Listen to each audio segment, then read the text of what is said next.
Cerita rakyat dari Bangka Belitung berjudul Asal Mula Sungai Jodo.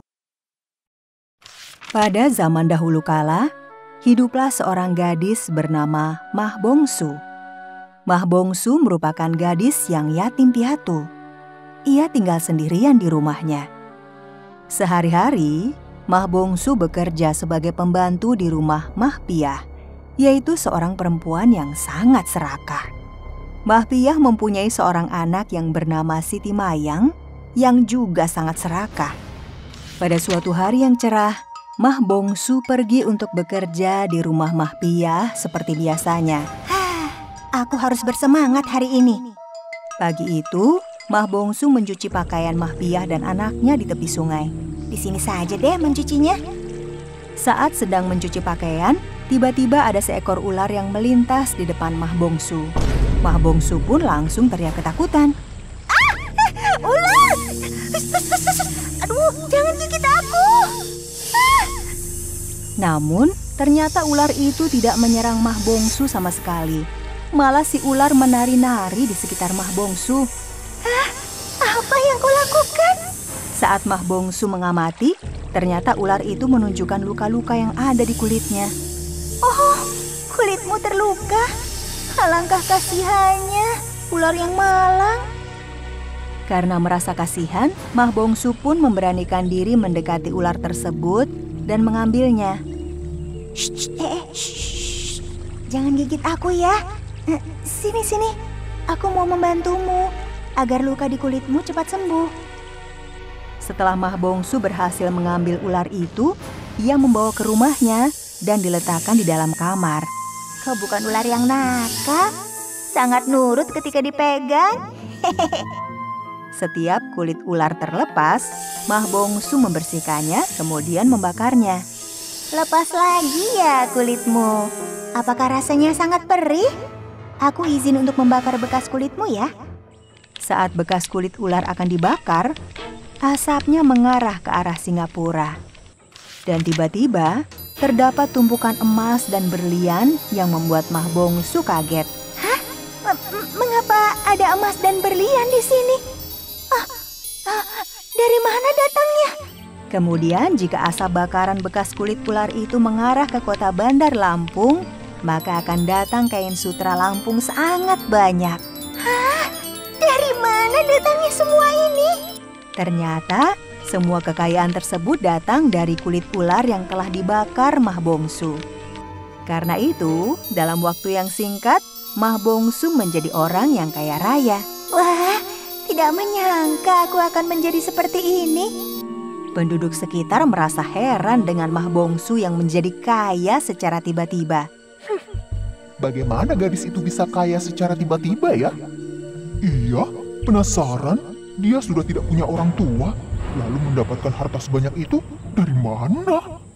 Namun, Mah Bongsu adalah orang yang dermawan. Dengan kekayaan yang melimpah, Mah Bongsu tidak segan membantu penduduk sekitarnya dengan hati tulus. Terimalah, Nek. Tapi ini jumlahnya sangat banyak, Cuk. Tak apa, Nek. Ini aku ada sedikit bahan makanan untuk kalian dan keluarga. Wah, alangkah baiknya kamu Mah Bongsu. Terima kasih ya. Dengan senang hati, kabar tentang kekayaan Mah Bongsu pun diketahui oleh Mah Piah dan Siti Mayang. Aku tahu, Bu, kenapa si Mah Bongsu itu tidak bekerja di sini lagi. Kenapa? Dia mendadak jadi orang kaya raya di kampungnya. Aneh sekali. Mendengar hal tersebut, Mah Piah dan Siti Mayang pun mencari tahu di mana asal kekayaan Mah Bongsu. Kita harus mencari tahu apa yang membuat si gadis kampung Mah Bongsu itu menjadi kaya mendadak. Cepat kita ke rumahnya, Bu. Setelah mengintai, Mah Piah dan Siti Mayang kini sudah tahu asal kekayaan Mah Bongsu. Ternyata hasil kekayaannya hanya dari membakar bekas kulit ular saja. Kita bisa melakukannya. Benar, Bu. Mari kita cari ular yang melepaskan kulitnya. Pada suatu hari, Mah Piah dan Siti Mayang pergi ke pekarangan untuk mencari seekor ular. Di mana ya? Tumben tidak ada ular. Pasti ada, Bu. Kita harus cari pelan-pelan. Jangan sampai ular itu pergi. Akhirnya, Mahpiyah dan Siti Mayang menemukan seekor ular berbisa. Dengan segera mereka membawanya pulang ke rumah. Itu dia. Cepat tangkap dan bawa ke rumah. Asik, kita menjadi kaya. Sesampainya di rumah, Mahpiyah melepaskan ularnya di kamar Siti Mayang. Ia beranggapan ini adalah ular ajaib yang mendatangkan kekayaan berlimpah seperti Mah Bongsu. Sebentar lagi kita akan menjadi kaya raya seperti Mah Bongsu. Kita harus lebih kaya, Bu. Namun ibu dan anak itu bernasib malang. Ular yang ditangkapnya bukan merupakan ular ajaib, tetapi justru ular itu menggigit Siti Mayang. Ibu sakit.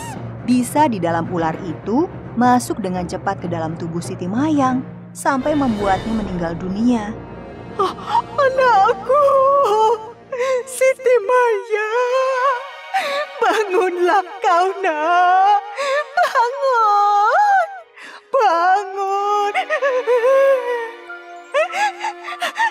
Ternyata dia bukan ular keberuntungan, tetapi ular malapetaka.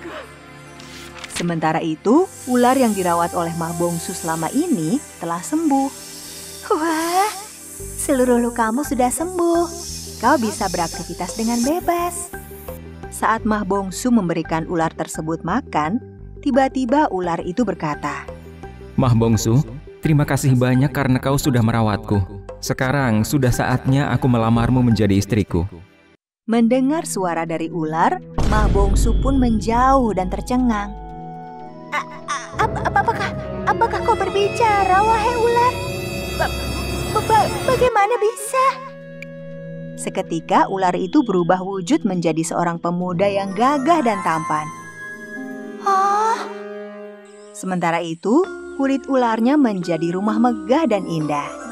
Ternyata ular itu adalah seorang pemuda yang gagah. Mah Bongsu pun menerima lamarannya. Mah Bongsu dan suaminya hidup berbahagia. Konon katanya, tempat kejadian tersebut dinamakan oleh penduduk setempat dengan nama Desa Tiban, yang berarti rezeki. Sedangkan sungai tempat Mah Bongsu menemukan pemuda tersebut dinamakan Sungai Jodoh, yang dipercaya sebagai tempat bertemu jodoh.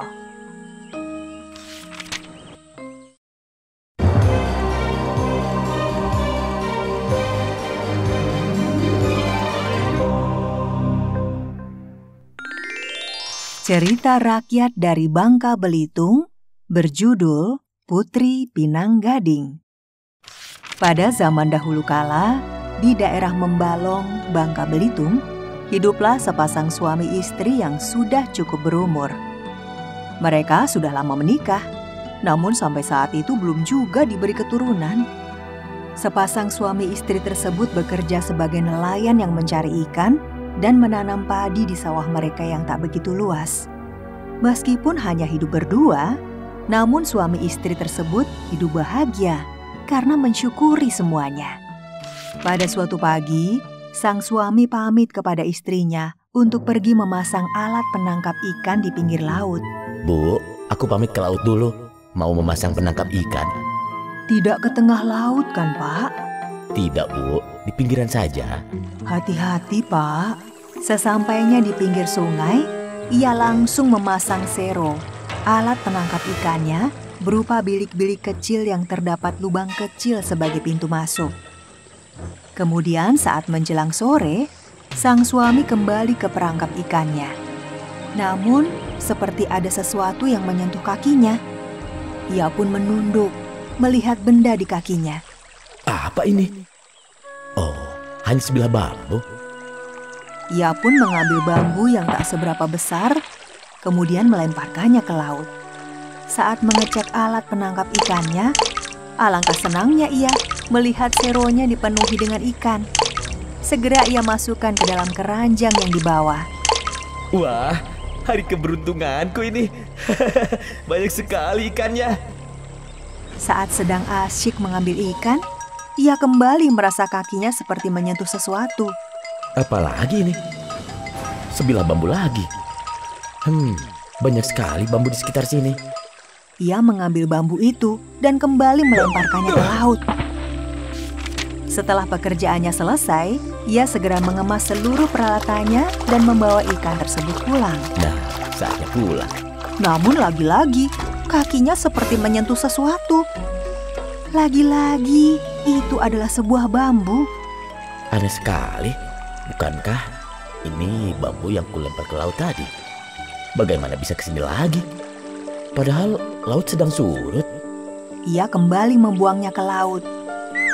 Namun bambu itu seakan mengikutinya. Entah bagaimana datangnya, tiba-tiba kakinya menyentuh bambu lagi. Sungguh aneh, mengapa bambu ini seakan mengikutiku? Jangan-jangan ini bambu ajaib. Sebaiknya ku bawa pulang saja. Setibanya di rumah, sang suami lupa cerita tentang bambu itu kepada istrinya. Bahkan bambu itu masih berada di keranjang ikannya. Namun sang suami tidak tahu kalau istrinya menggunakan bambu itu untuk menjadi penahan padi yang dijemur agar tidak terbang terkena angin. Diganja pakai apa ya? Bapak dapat bambu dari mana? Pakai ini saja deh. Beberapa hari kemudian, saat sepasang suami istri tersebut sedang bersantai menikmati matahari pagi, mereka dikejutkan oleh suara ledakan. Suara apa itu? Kemudian mereka berdiri dan mencari sumber suara. Saat mereka ke samping rumah, ternyata ada seorang bayi perempuan di atas tumpukan padi yang sedang dijemur. Di dekatnya, ada sebilah bambu yang dibawa pulang oleh suami, telah terbagi dua. Melihat hal itu, keduanya sangat kaget dan langsung berlari menghampiri bayi perempuan itu. Bayi dari mana ini?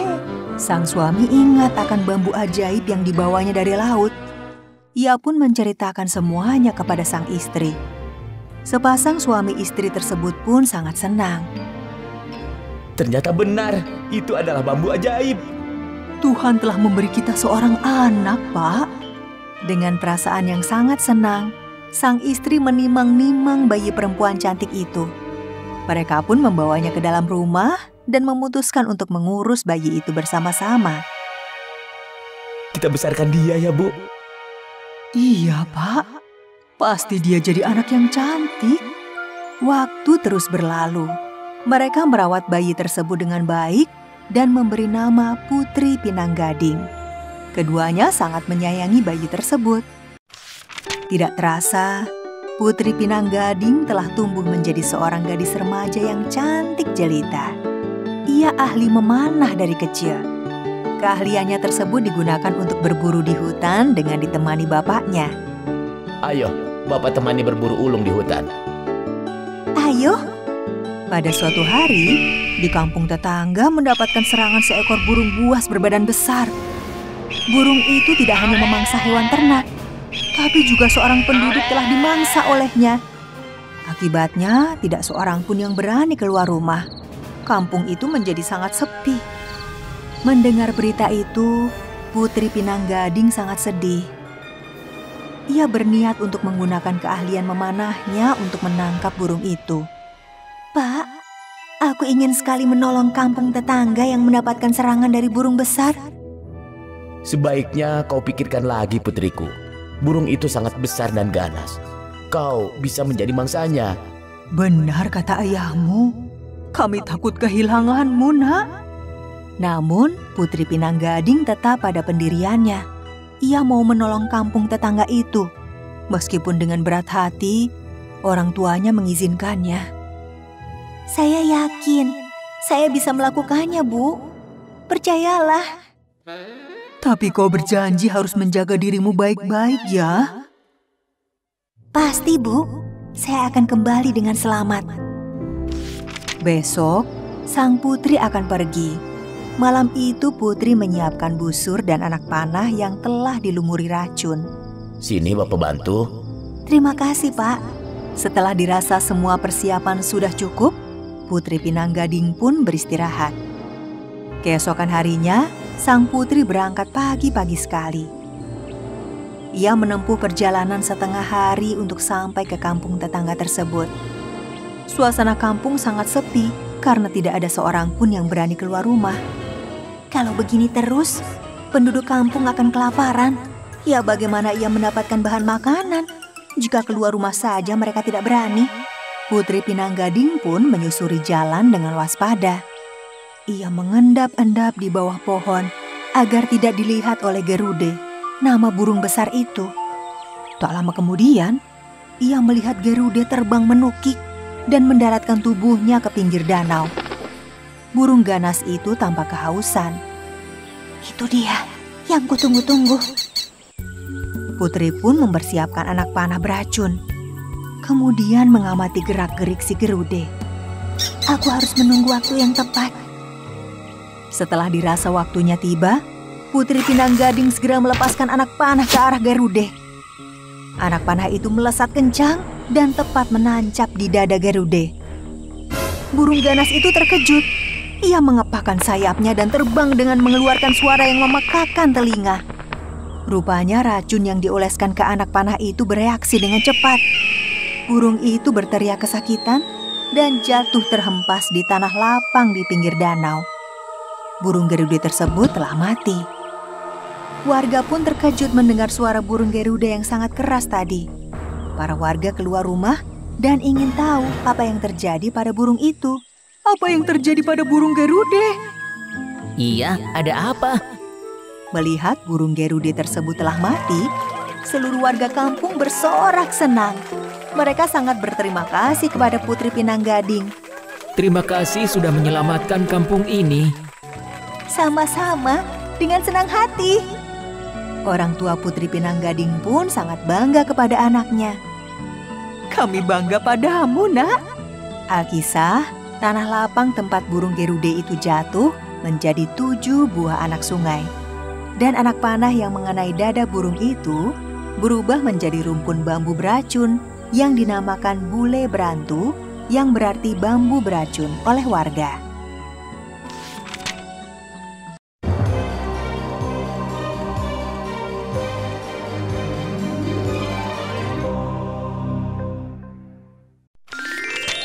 Cerita rakyat dari Bangka Belitung berjudul Kisah Si Paga.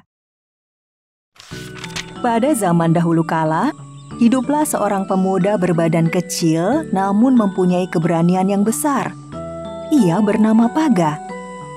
Pada suatu pagi, Paga pergi ke sebuah desa bernama Desa Penyak di Pulau Bangka. Di sana, Paga merasa nyaman. Akhirnya ia memutuskan untuk tinggal menetap di sana. Meskipun sesungguhnya dari segi keamanan, Desa Penyak tidak terlalu baik karena banyak terjadi perampokan dan penjarahan. Yang membuat heran, para perampok dan penjara itu langsung menghilang setelah melakukan tindak kejahatan. Seluruh warga desa tidak mengetahui di mana asal para perampok itu dan kemana mereka pergi, karena tidak ada jejak, seakan ditelan bumi. Di dalam Desa Penyak ini terdapat hutan yang terkenal angker. Bahkan tidak ada satupun warga yang berani memasuki hutan tersebut. Menurut kepercayaan mereka, desa tersebut dihuni oleh hantu, jin, setan, dan banyak dedemit yang menyeramkan. Mereka percaya siapapun yang masuk ke dalam desa itu akan mati dimangsa makhluk-makhluk gaib menyeramkan itu. Sudah turun-temurun, seluruh warga Desa Penyak tidak ada yang berani masuk ke dalam hutan itu. Namun, tidak bagi Paga. Paga berniat untuk masuk ke hutan angker itu untuk membuka hutan agar dijadikan lahan bercocok tanam. Wah, sepertinya tanah di sini sangat subur. Akan menghasilkan banyak keuntungan jika bercocok tanam di sini. Beberapa warga mengetahui rencana Paga. Mereka pun berusaha untuk menasehatinya.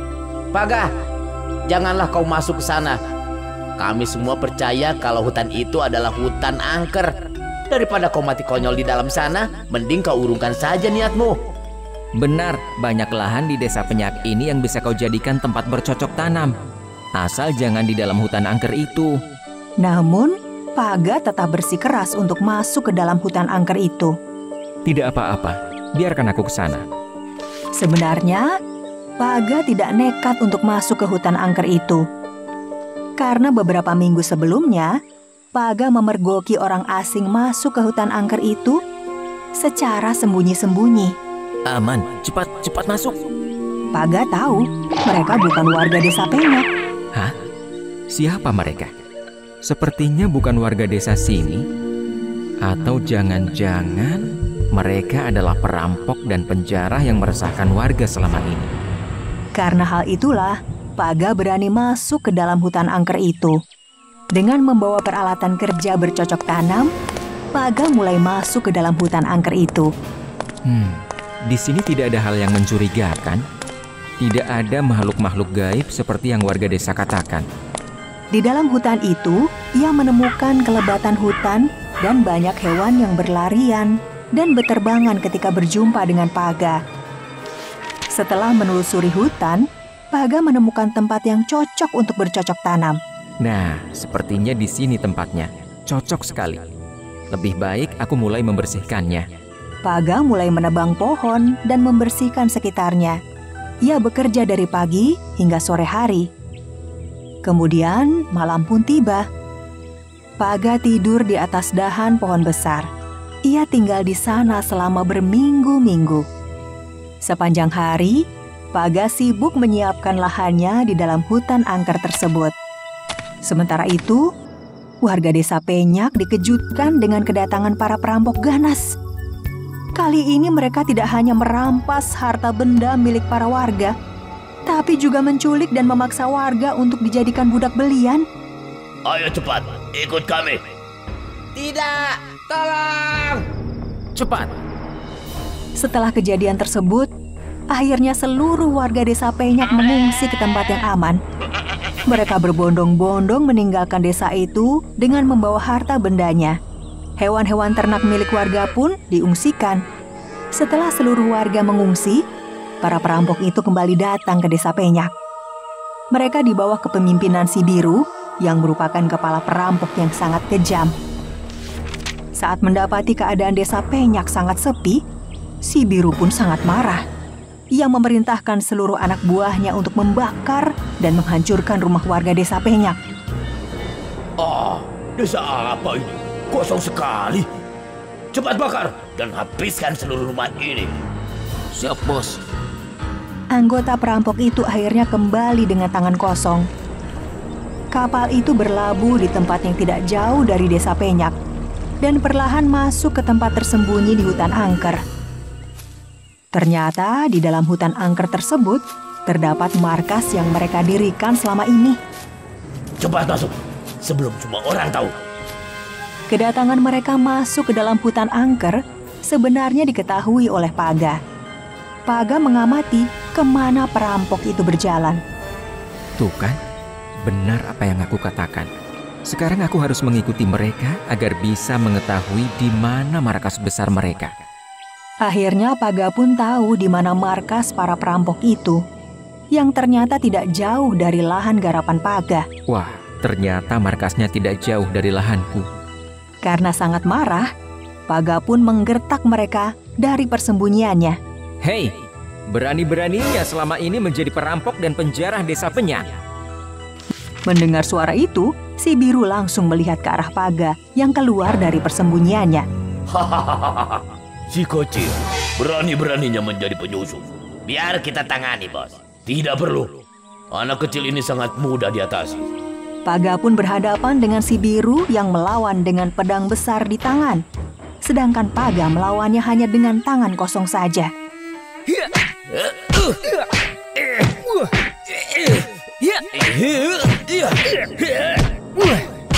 Si Biru terkena pukulan keras dari Paga tepat di tengah ulu hatinya. Si Biru pun terkapar. Anak buah si Biru segera beramai-ramai mengurung Paga. Mereka melawan pemuda bertubuh kecil namun pemberani itu. Meskipun dikeroyok, Paga bisa menghabisi pasukan perampok itu satu persatu dengan pukulan dan tendangan hebatnya. Satu persatu para perampok itu berjatuhan di atas rumput jelatang yang membuat kulit mereka panas dan gatal-gatal yang sangat menyiksa. Aduh! Para perampok pun meletakkan senjata mereka dan memohon ampun kepada Paga. Ampun, jangan serang kami. Sakit. Maafkan kami. Setelah mereka bertobat, Paga menyembuhkan si biru dan para perampok yang terluka akibat pukulan dan tendangannya. Sini, biar aku bersihkan luka kalian. Aku punya daun yang bisa cepat meredakan rasa sakit. Melihat sikap Paga yang baik hati, si biru pun mengungkapkan penyesalannya. Ia pun menyuruh seluruh anak buahnya untuk berhenti berbuat jahat. Maafkan kami. Kami berjanji tidak akan mengulanginya lagi. Kalian akan tahu sendiri akibatnya jika kalian mengulanginya lagi. Setelah kejadian itu, akhirnya si biru dan anak buahnya ikut dengan Paga bercocok tanam di dalam hutan itu. Mereka bergotong royong. Mereka pun mendirikan rumah di dekat ladang mereka. Berkat Paga, kini desa Penyak menjadi desa yang aman. Warga desa sangat berterima kasih kepada Paga. Terima kasih sudah menyelamatkan dan menghidupkan desa Penyak kembali, Paga. Dan mereka pun menjadi sadar bahwa makhluk gaib yang mereka percayai selama ini hanyalah kabar burung saja yang dibuat oleh para perampok agar para warga desa tidak masuk ke dalam markasnya.